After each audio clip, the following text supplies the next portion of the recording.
Hello, friends, and welcome back to Stories About Entitled People.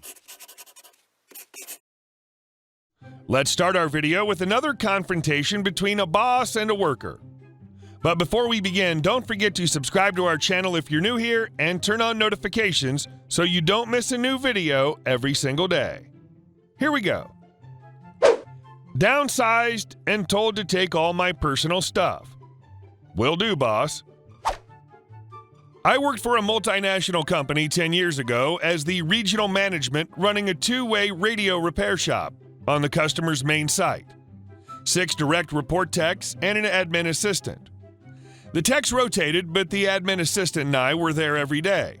Because I worked 205 to 250 hours every month in that office for 160 hours of salary, I had a few things there, as you can imagine.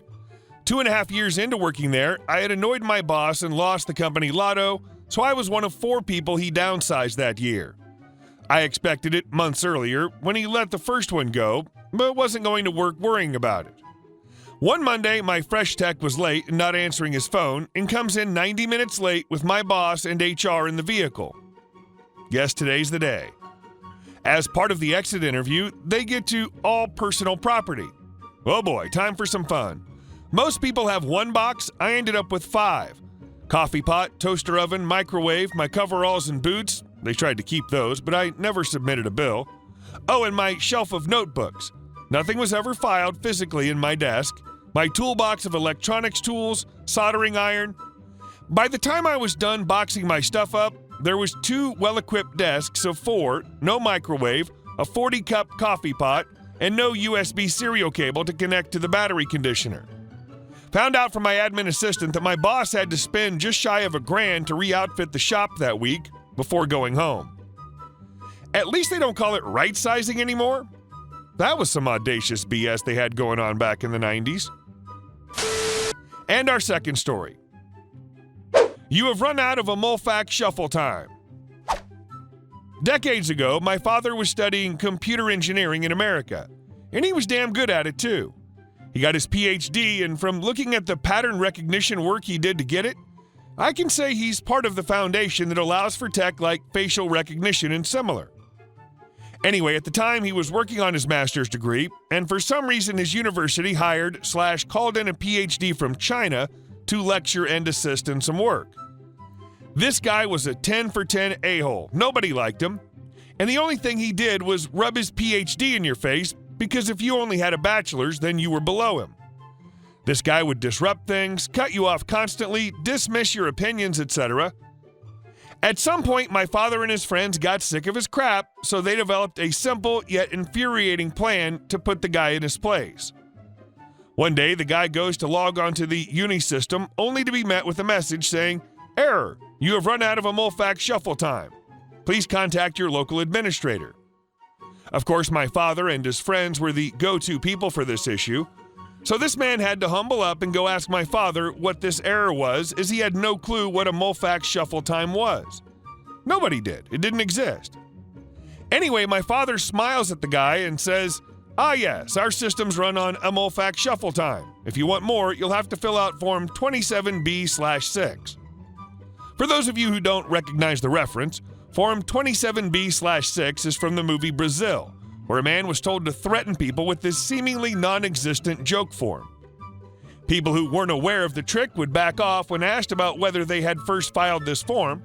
Anyway, the guy had to read through and fill in a couple of pages of this falsified form, after which he was awarded a couple more hours of the Mulfac shuffle time. This continued for months, before the guy finally got sick of having to fill out the form over and over again, dropping what he was doing so he could get more time on the university's computers. So he decided to refer to the manual on a Mulfac shuffle time. My dad tells me that you could access manuals to things like this by typing something in the command prompt or something like that. Anyway, little did he know that my dad had gone ahead and written a full manual on a Mulfactivity with like 100 pages that he just didn't have the patience to look through and study in detail. So this guy had to keep dealing with it day in and day out for a long time, having to do this annoyingly painstaking task for every few hours he spent on the computer. Eventually, my dad decided that the guy probably suffered enough, and the experience did seem to humble him enough to accept my dad's offer to grab a drink when they were free. They chatted like mates for a bit before my dad brought up a Mulfac shuffle time, and they laughed about it, and then offered to give him some permanent shuffle time. Throughout all of it, the guy never suspected a thing, and unless he browses Reddit, he probably never will. Today's lesson, boys and girls, is to not piss off engineers. They tend to be highly intelligent, if not brilliant, and love nothing more than creating, whether it's tools, toys, or elaborate but harmless practical jokes. But if there's vengeance to be wrought... And our last story. Karen, the building manager. I live in a housing cooperative. I have no idea if there's something equivalent in other countries, but I live in Norway. It's essential where you own your own apartment, but the cooperative owns the buildings and the land.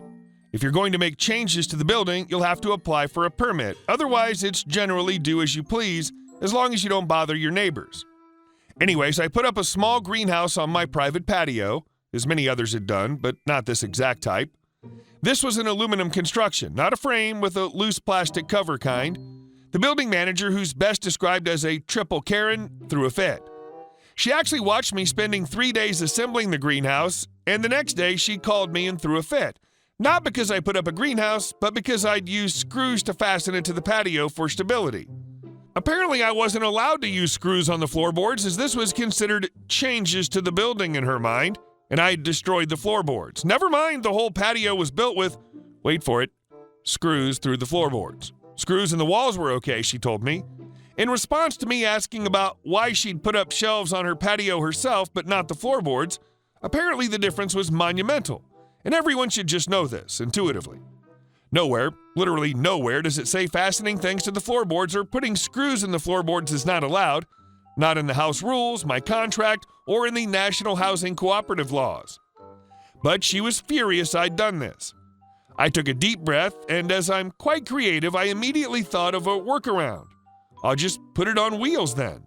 I made a big number of saying that fastening was essential because otherwise the greenhouse would not be stable enough to withstand the wind. She said she understood this, but I had now ruined the co-op's property, and this was a really serious matter.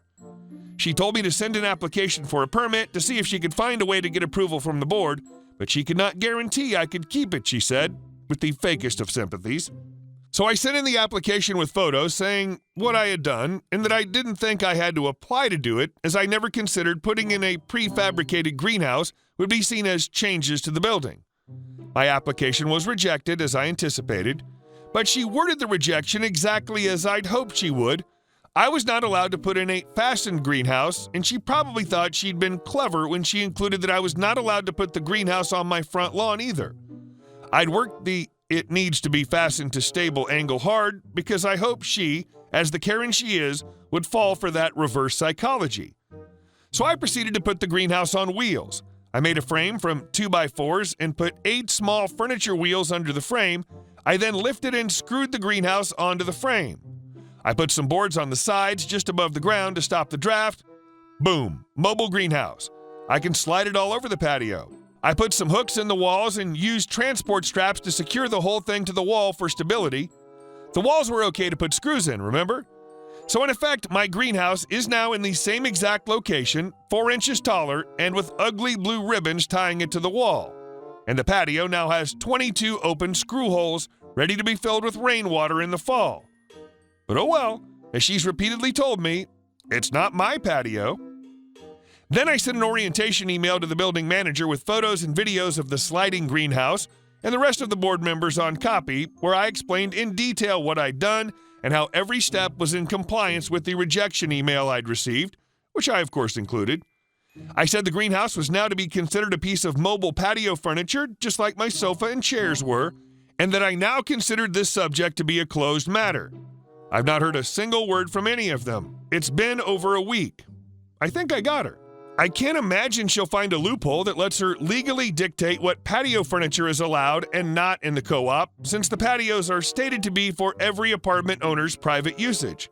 So when Christmas comes, I'm planning to decorate the greenhouse with lights, make it pretty, because every time Karen steps out her front door, she has to face my patio where she's looking straight at my greenhouse. The least I can do is make it pretty for her, right? Edit. Thanks for the awards and upvotes. I'm humbly appreciative. Some background. I'm a 39-year-old female. I've lived here for 10 years without a single complaint. Karen is the new building manager. Being the Karen she is, which means highly narcissistic female, she's using my greenhouse as a way to establish her newfound authority. Make an example. I didn't get her permission, so the greenhouse has got to go. It's not about the holes. It was just the only argument she could use to get me to take it down, especially since I'd argued hard that it needed to be fastened for stability. And I'm going to take care of the holes. I'll either fix the holes or change the few damaged floorboards, and I told her this on the phone. The damage is no big deal either way. The greenhouse is my therapy.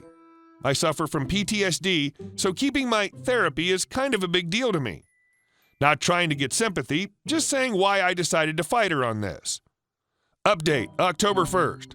I don't know if Karen learned about her Reddit infamy and felt stupid, but today I got a new email from her. She's now letting me keep the greenhouse because it's now a mobile unit. No mention of the holes in the floor, but she was careful to remind me that any loose object that damages the co-op's property if the wind gets a hold of it is my financial responsibility. Well, I'm not really too worried about that. The straps are designed to hold 1.4 tons each, and I've got 3 of them. Plus, there's this amazing little thing called insurance. Now that I've got it in writing that my greenhouse is approved by the board, I'm pretty sure I'm covered on the off chance the 6-ounce plastic windows manage to break free from frames and straps and wreak havoc on the neighborhood. Sounds like a lot of work, but I'm glad you got to keep your greenhouse and that it's mobile now. Even better. Hey guys, thank you all for watching the video. I'll see you in the next one.